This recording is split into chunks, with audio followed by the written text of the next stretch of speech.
Hello students. In the last class, we had learned about the human skeleton and its different parts and how does movement take place. In today's class, we will learn about the movement of some animals यानी कि जंतुओं के चाल. Firstly, the earthworm. An earthworm does not have bones. It has muscles which extend and shorten the body. During movement, the earthworm first extends the front part of the body, keeping the rear portion fixed to the ground. Then, it fixes the front end and releases the rear end. This makes it move forward by a small distance. Repeating such muscle expansion and contractions, the earthworm can move through soil. Secondly, the snail. The snail has a thick shell on its back. The shell is a single unit and does not help in moving from place to place. This outer skeleton is to be dragged by the snail. Snails move with the help of a muscular foot. It moves in a wavy motion in a very slow speed. Then we have the cockroach. Cockroaches walk and climb as well as fly in the air. They have 3 pairs of legs which help in walking. The body is covered with a hard outer skeleton that is made of different units joined together and that permits movement.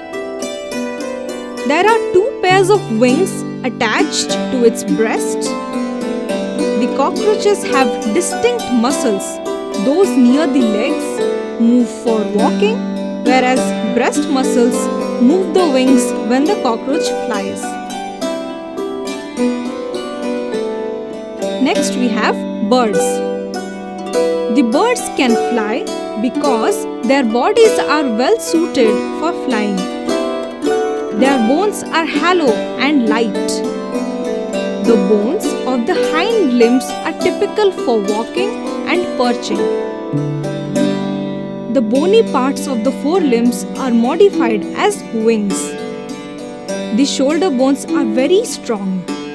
The breast bones are modified to hold muscles of flight, which are used to move the wings up and down. Next we have fish. The head and tail of the fish are smaller than the middle portion of the body. This streamline shape is such that water can flow around it easily and allow the fish to move in water. During swimming, the muscles make the front part of the body curve to one side and the tail swings towards the opposite side. Then, quickly, the body and tail curve to the other side. A series of such movements make the fish swim ahead. This is helped by the fins of the tail. Finally, we have snakes. Snakes have a long backbone. They have many thin muscles. They are connected to each other even though they are far from one another. They also interconnect the backbone, ribs, and skin. The snake's body curves into many loops. Each loop of the snake gives it a forward push by pressing against the ground. Since its long body makes many loops which give it a push, the snake moves forward very fast and not in a straight line. Now this lesson will be further elaborated with many different interesting activities in Hindi by Shaili Singh. बच्चों, क्या आपने कभी cockroach यानी कि तिलचट्टे को देखा है? यह जमीन पर चलता है, दीवार पर चढ़ता है और वायु में उड़ता भी है। तिलचट्टे के 3 जोड़ी पैर होते हैं जो इसे चलने में मदद करते हैं। पक्षी हवा में उड़ते हैं तथा जमीन पर चलते भी हैं। हंस और बतख जैसे कुछ पक्षी पानी में भी तैरते हैं। पक्षी इसलिए उड़ पाते हैं क्योंकि इनकी शरीर की बनावट उड़ान के लिए अनुकूलित होती है। पक्षियों की हड्डियों में वायु प्रकोष्ठ होते हैं जो इनकी हड्डियों को हल्का परंतु मजबूत बनाते हैं। तिलचट्टे का शरीर कठोर बाह्य कंकाल द्वारा ढका होता है। यह बाह्य कंकाल विभिन्न एककों की परस्पर संधियों द्वारा बना होता है, जिसके कारण गति संभव हो पाती है। वक्ष से 2 जोड़े पंख भी जुड़े होते हैं। अगले पैर संकरे और पिछले पैर चौड़े एवं बहुत पतले होते हैं। तिलचट्टे में विशिष्ट पेशियां होती हैं। पैर की पेशियां चलने में सहायता करती हैं। वक्ष की पेशियां तिलचट्टे को उड़ने के समय उसके पैरों को गति देती हैं। किसी भी पक्षी के पश्च पैरों की अस्थियां चलने एवं बैठने के लिए अनुकूलित होती हैं। अग्र पैरों की अस्थियां रूपांतरित होकर पक्षी के पंख बनाती हैं। कंधे की अस्थियां मजबूत होती हैं। वक्ष की अस्थियां उड़ने वाली पेशियों को जकड़े रखने के लिए विशेष रूप से रूपांतरित होती हैं तथा पंखों को ऊपर नीचे करने में सहायक होती हैं। कागज की एक नाव बनाकर उसे पानी पर इस प्रकार रखिए कि उसका नुकीला भाग आगे की ओर रहे। अब इस नाव को धीरे से धक्का दीजिए। क्या यह जल पर आगे की ओर तेजी से जाती है? अब नाव को दोनों सिरों से पकड़कर इस प्रकार धक्का दीजिए कि वह चौड़ी ओर से जल में जाए। आप देखेंगे कि इस प्रकार नाव जल में सरलता से नहीं चल सकती है। नाव की आकृति काफी सीमा तक मछली जैसी होती है। मछली का सिर एवं पूंछ उसके मध्य भाग से पतला एवं नुकीला होता है। शरीर की ऐसी आकृति धारारेखीय कहलाती है। इसकी विशेष आकृति के कारण जल इधर उधर बहकर निकल जाता है और मछली जल में सरलता से तैर सकती है। मछली का कंकाल दृढ़ पेशियों से ढका रहता है। तैरने की प्रक्रिया में शरीर का अग्रभाग एक ओर मुड़ जाता है तथा पूंछ विपरीत दिशा में जाती है। मछली शरीर को मोड़ती है तो तीव्रता से उसकी पूंछ दूसरी दिशा में मुड़ जाती है। इससे एक झटका सा लगता है और मछली आगे की ओर चली जाती है। इस प्रकार के क्रमिक ताल से मछली आगे की ओर तैरती रहती है। पूंछ के पंख इस कार्य में उसकी सहायता करते हैं। मछली के शरीर पर और भी पंख होते हैं जो तैरते समय जल में संतुलन बनाए रखने एवं दिशा निर्धारण में सहायता करते हैं। क्या आपने कभी ध्यान दिया है कि गोताखोर अपने पैरों में इन पंखों की तरह के विशेष अरित्र पहनते हैं जो उन्हें जल में तैरने में सहायता करते हैं। सर्प कैसे चलते हैं? क्या आपने कभी सांप देखा है? इसे फिसलते हुए आगे बढ़ते हुए देखा है? क्या यह सांप सीधा चलता है? सर्प का मेरुदंड लंबा होता है। शरीर की पेशियां क्षीण एवं असंख्य होती हैं। वे परस्पर जुड़ी होती हैं। ये मेरुदंड पसलियों एवं त्वचा को भी एक दूसरे से जोड़ती हैं। सर्प का शरीर अनेक वलय में मुड़ा होता है।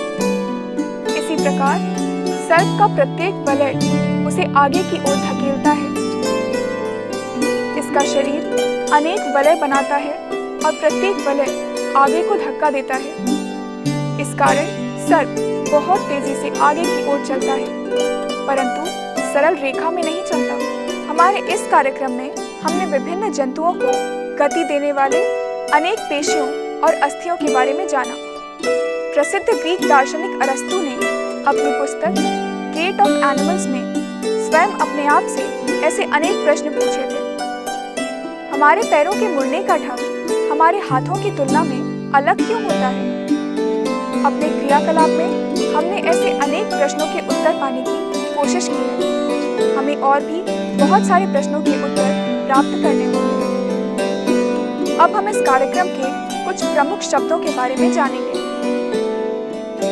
मेरुदंड, कंदुक खलिका संधि, शूक, उपास्थि, कुहिका, अचल संधि, जंतुओं की चाल, हिंज संधि, पेशी, बाह्य कंकाल, श्रोणी अस्थियां, धुराग्र संधि, पसली पिंजर, कंधे की अस्थियां, कंकाल, धारा रेखीय। सारांश: अस्थि एवं उपास्थि मानव कंकाल बनाते हैं। यह शरीर का पिंजर बनाता है और इसे एक आकृति भी देता है। कंकाल चलने में सहायक है और आंतरिक अंगों की सुरक्षा करता है। मानव कंकाल खोपड़ी, मेरुदंड, पसलियों, वक्ष की अस्थि, कंधे एवं श्रोणी मेखला तथा हाथ एवं पांव की अस्थियों से बना होता है। पेशियों के जोड़े के एकांतर क्रम में सिकुड़ने एवं फैलने से अस्थियां गति करती हैं। अस्थियों की संधियां अनेक प्रकार की होती हैं। यह उस संधि की प्रकृति एवं गति की दिशा पर निर्भर करता है। पक्षियों की दृढ़ पेशियां तथा हल्की अस्थियां मिलकर उन्हें उड़ने में सहायता देती हैं। ये पंखों को फड़फड़ा कर उड़ते हैं। मछली शरीर के दोनों ओर एकांतर क्रम में वलय बनाकर जल में तैरती है। सर्प अपने शरीर के दोनों ओर एकांतर क्रम में वलय बनाते हुए भूमि पर वलयाकार गति करता हुआ आगे की ओर फिसलता है। बहुत सारी अस्थियां एवं उनसे जुड़ी पेशियां शरीर को आगे की ओर धक्का देती हैं। तिलचट्टे का शरीर एवं पैर कठोर आवरण से ढके होते हैं, जो बाह्य कंकाल बनाता है। वक्ष की पेशियां 3 जोड़ी पैरों एवं 2 जोड़ी पंखों से जुड़ी होती हैं, जो तिलचट्टे को चलने एवं उड़ने में सहायता करती है। केंचुए की गति शरीर की पेशियों के बारी बारी से विस्तरण एवं संकुचन से होती है। शरीर की अधः सतह पर शूक केंचुए को भूमि पर पकड़ बनाने में सहायक है। घोंघा पेशीय पाद की सहायता से चलता है। अब अभ्यास में रिक्त स्थानों की पूर्ति करते हैं। अस्थियों की संधियां शरीर को रिक्त स्थान में सहायता करती हैं। अस्थियों की संधियां शरीर को गति करने में सहायता करती हैं। अस्थियां एवं उपास्थि संयुक्त रूप से शरीर का रिक्त स्थान बनाते हैं। अस्थियां एवं उपास्थि संयुक्त रूप से शरीर का कंकाल बनाते हैं। कोहनी की अस्थियां रिक्त स्थान संधि द्वारा जुड़ी होती हैं। कोहनी की अस्थियां हिंज संधि द्वारा जुड़ी होती हैं। गति करते समय रिक्त स्थान में संकुचन से अस्थियां खिंचती हैं। गति करते समय पेशियों के संकुचन से अस्थियां खिंचती हैं। अब हम निम्न कथनों को सत्य तथा असत्य इंगित करेंगे। सभी जंतुओं की गति एवं चलन बिल्कुल एक समान होता है। असत्य: उपास्थि अस्थि की अपेक्षा कठोर होती है। असत्य: उंगलियों की अस्थियों में संधि नहीं होती। असत्य: अग्रभुजा में 2 अस्थियां होती हैं। सत्य: तिलचट्टों में बाह्य कंकाल पाया जाता है। सत्य। अब कॉलम 1 में दिए गए शब्दों का संबंध कॉलम 2 के एक अथवा अधिक कथन से करते हैं। कॉलम 1: ऊपरी जबड़ा, मछली, पसलियां, घोंघा, तिलचट्टा। कॉलम 2: शरीर पर पंख होते हैं। बाह्य कंकाल होता है, हवा में उड़ सकता है, एक अचल संधि है, हृदय की सुरक्षा करती है, बहुत धीमी गति से चलता है, शरीर धारा रेखीय होता है। उत्तर, ऊपरी जबड़ा एक अचल संधि है। मछली शरीर पर पंख होते हैं, शरीर धारा रेखीय होता है, पसलियां हृदय की सुरक्षा करती हैं, घोंघा बहुत धीमी चाल से चलता है, तिलचट्टा बाह्य कंकाल होता है, हवा में उड़ सकता है। चलिए अब इन प्रश्नों का उत्तर खोजते हैं।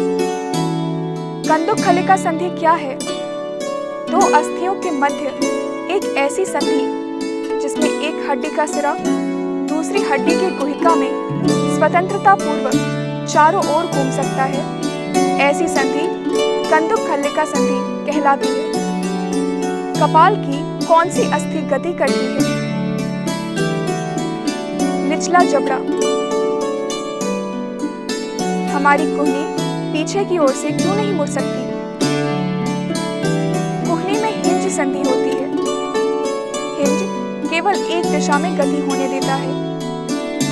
यही कारण है कि कुहनी में केवल आगे और पीछे एक ही दिशा में गति हो सकती है। बच्चों, अब तक हमने मानव शरीर और उसमें होने वाली विभिन्न गतियों के बारे में जाना। अब हम जानेंगे कि क्या गति के लिए अस्थियों और पेशियों का होना आवश्यक है। दूसरे जंतु किस प्रकार गति करते हैं? क्या उनमें भी अस्थियां और पेशियां पाई जाती हैं? तो आइए अब हम विभिन्न जंतुओं की चाल का अध्ययन करेंगे। सबसे पहले हम केंचुए की चाल का अध्ययन करेंगे। इसके लिए हम एक बगीचे में चलते हैं और वहां पर केंचुए की चाल को देखते हैं। इसके बाद इस केंचुए को उठाकर फिल्टर पेपर पे डालते हैं और इसकी चाल का अध्ययन करते हैं। इसके बाद इसी केंचुए को उठाकर एक चिकनी सतह पर डालते हैं और एक बार फिर से इसकी चाल का अध्ययन करते हैं। तो आपने क्या पाया? क्या इसकी गति में कोई परिवर्तन मिला? चिकनी सतह पर केंचुए की गति तीव्र होती है, लेकिन फिल्टर पेपर पर इसकी गति धीमी हो जाती है। केंचुआ वास्तव में अपने रास्ते में आने वाली मिट्टी को खाता है। इसका शरीर अनपचे पदार्थ को बाहर निकाल देता है। केंचुए के इस कार्य से मिट्टी और भी ज्यादा उपजाऊ बन जाती है और इससे पौधों को फायदा होता है। तो आइए अब अगला क्रियाकलाप देखते हैं। घोंघा। किसी बगीचे से एक घोंघा पकड़िए।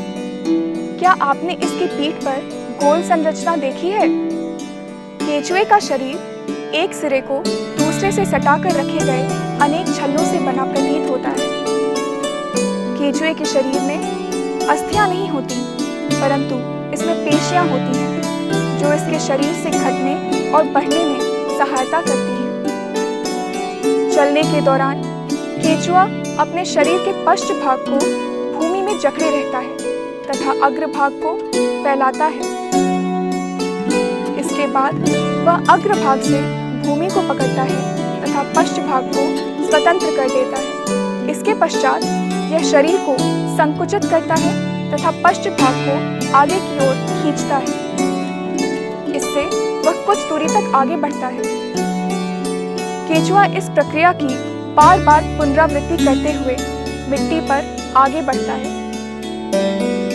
इसके शरीर में चिकने पदार्थ होते हैं जो इसे चलने में सहायता करते हैं। यह अपने शरीर के हिस्से को जमीन से किस प्रकार टिकाता है? इसके शरीर में छोटे छोटे अनेक शूक होते हैं। ये शूक पेशियों से जुड़े होते हैं। ये शूक मिट्टी में उसकी पकड़ को मजबूत बनाते हैं। किसी बगीचे से एक घोंघा पकड़िए। क्या आपने इसकी पीठ पर गोल संरचना देखी है? इसे कवच कहते हैं। यह घोंघे का बाह्य कंकाल है, परंतु यह अस्थियों का बना नहीं होता।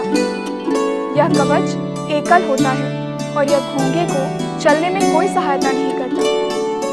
यह घोंघे के साथ खिंचता जाता है। घोंघे को कांच की पट्टिका पर रखकर इसका प्रेक्षण कीजिए। जब यह चलना प्रारंभ करे तो सावधानी से कांच की पट्टिका को अपने हाथों से अपने सिर से ऊंचा उठाकर कांच के नीचे उसके चलने का ढंग का प्रेक्षण कीजिए। कवच का छेद खुलने पर आपने उससे एक मोटी मांसल संरचना एवं सिर बाहर आते देखा है। मोटी संरचना इसका पद है जो दृढ़ पेशियों का बना होता है।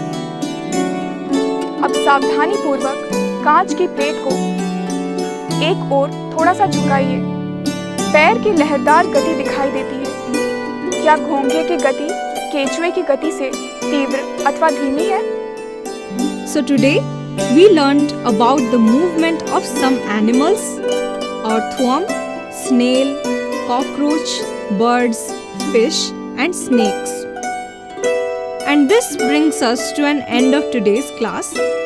I hope that you enjoyed it and learned many new things. Thank you.